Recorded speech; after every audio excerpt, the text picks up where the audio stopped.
మిరియాల పొంగల్లోకి నెయ్యి వేస్తుంది మా అమ్మ. ఫస్ట్ పొంగల్కి పోపు పెట్టింది మా అమ్మ. అల్లం, ఆనియన్, టొమాటో, ఇంకా మిరియాలు పచ్చగా దంచి వేసింది. జీలకర్ర కూడా అంట, కరివేపాకు. యాక్చువల్గా ఇది ఫస్ట్ వేయాలి, మా అమ్మ మర్చిపోయింది. మర్చిపోయానని చెప్పానని అరుస్తుంది మా అమ్మ. కారం కోసం ఎండుమిరపకాయలు యాడ్ చేస్తున్నారు.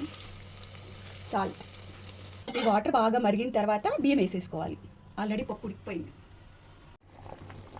బియ్యం మంచిగా ఉడికిపోతున్నాయి. చట్నీ కోసం రెడీ చేసేసా, మిక్సీ పట్టాలి. జీడిపప్పులు ఇప్పుడు వేసింది, ఉడకపెట్టిన పెసరపప్పు. పొంగల్ రెడీ అయిపోయింది. ఎట్టో చేసింది మా అమ్మ, ఎలా ఉన్న తినాలి. అవ్వా, చాలా బాగుంది. పొంగల్ బాగుంది, చట్నీ కూడా బాగుంది. ఈ రెండిట్లో చట్నీనే బాగుంది నేను చేసిన కాబట్టి.